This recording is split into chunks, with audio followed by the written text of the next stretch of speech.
সুপ্রিয় দর্শক আসসালামু আলাইকুম, কেমন আছেন সব? আশা করি আল্লাহর রহমতে ভালোই আছেন। চলে এলাম আজকে একটা নতুন রেসিপি নিয়ে। চলুন তাহলে দেখেন আজকে রেসিপিটি। আজকে বানিয়ে নেব রুই মাছের চপ বা কাটলেট, যেটাই বলুন না কেন। এর জন্য প্রথমে আমি এখানে রুই মাছের 3টে পিস নিয়েছি।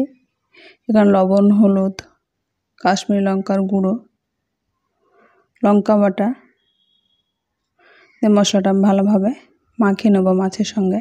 এখানে মাছটা ভালোভাবে মাখিয়ে নিলে যে মশলাগুলো দেওয়া আছে তাতে কিন্তু এখানে গন্ধটা থাকে না।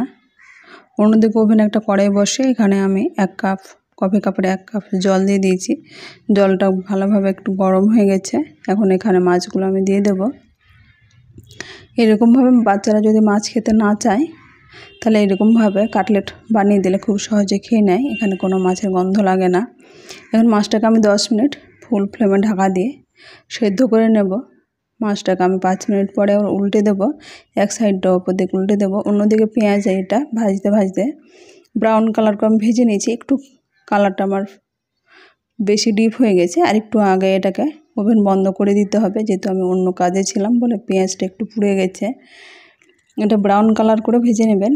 এইদিকে মাছটা 10 মিনিটের মধ্যে জলটা পুরো টেনে গেছে, ওভেন বন্ধ করে দিয়েছি। অন্যদিকে ওভেনে একটা ফ্রাই প্যান বসে এখানে আমি 1 কাপ মতো বেসন নিয়েছি। বেসনটাকে ভেজে নিচ্ছি। এখানে বেসন একটা কাঁচা যে গন্ধ থাকে, সেই কাঁচা গন্ধটা এখানে থাকবে না। এখানে চাইলে আপনার ছাতু দিয়ে ওটা করে নিতে পারেন। ছাতুর একটা ফ্লেভার থাকে ভাজা ভাজা, সেটাও কিন্তু ভালো লাগে। এখন বেসনের মধ্যে আমি দিয়ে দিলাম লবণ, স্বাদ মতো হলুদ গুঁড়ো, কাশ্মীরি লঙ্কার গুঁড়ো। যেটা আমি ভাজতে থাকবো এখানে যাতে পুড়ে না যায়। এটা আমি একেবারে লো হিটে ভেজে নিতে হবে। এখানে জিরা ধনে গুঁড়ো 1/2 চামচের কম দিলাম। এখানে বেসনটা ভাজতে ভাজতে দেখে বুঝতে পারছেন কালারটা কিন্তু একেবারে চেঞ্জ হয়ে গেছে। এখন এখানে অল্প অল্প করে জল দিয়ে দেবো। এখানে যেহেতু গরম আছে এটা খুব সহজে জমাট হয়ে যায়, তাই এটা একটু সাবধানে লো হিটেই কিন্তু আমি জলটা দিয়ে দিয়ে এরকমভাবে একটা ডো তৈরি করে নিচ্ছি।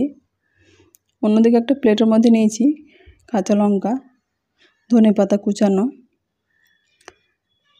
আর যে পেঁয়াজটা ভেজে রেখেছিলাম সে পেঁয়াজটা একটু কালচে কালার হয়ে গেছে। আপনারা একটু আগে এটাকে নামিয়ে নেবেন, তাহলে কিন্তু কালারটাতে অনেকটাই চপটা কালো হয়ে গেছে। এখন পেঁয়াজটাকে এর মধ্যে ভেঙে দেব, আর কাঁচা লঙ্কাগুলোর মধ্যে দিয়ে দিচ্ছি। যেহেতু আমি লঙ্কা বাটা মাছের মধ্যে দিয়েছিলাম তাই ঝালের পরিমাণটা একটু কম দিচ্ছি। এখানে চাইলে আপনার ঝালের পরিমাণ একটু বাড়িয়ে নিতে পারেন। এখন পেঁয়াজটা এইদিকে ভাজা হয়ে গেছে। মাছটাকে ঠান্ডা করার পরে আমি কাঁটাগুলোকে এরকমভাবে ছাড়িয়ে নিলাম একটা বাটির মধ্যে নিয়ে। আর মাছটা ভালোভাবে ছাড়িয়ে নিয়ে কাঁটাগুলোকে এর মধ্যে এখন পেঁয়াজের যে বেরেস্তাটা করেছিলাম সেই বেরেস্তাটা এর মধ্যে দিয়ে দিলাম, আর দিয়ে দিচ্ছি লেবুর রস। লেবুর রসটা দিলে মাছের যে গন্ধ সেটা কিন্তু একেবারে থাকে না, ফ্লেভারটা খুব সুন্দর লাগে লেবুর রস দিলে। লেবুর রসটা অবশ্যই দেবেন, তাহলে বাচ্চারা কিন্তু খুব সহজে একটু টক টক ভালো লাগে খেতে এটা। আর দিয়ে দিচ্ছি একটা ডিম। ডিমটা দিয়ে ভালোভাবে এটা ফেটিয়ে নেব। এখানে দেখে বুঝতে পারছেন ডিমটা দেওয়ার পরে কিন্তু একটু লিকুইড ভাব হয়ে গেছে।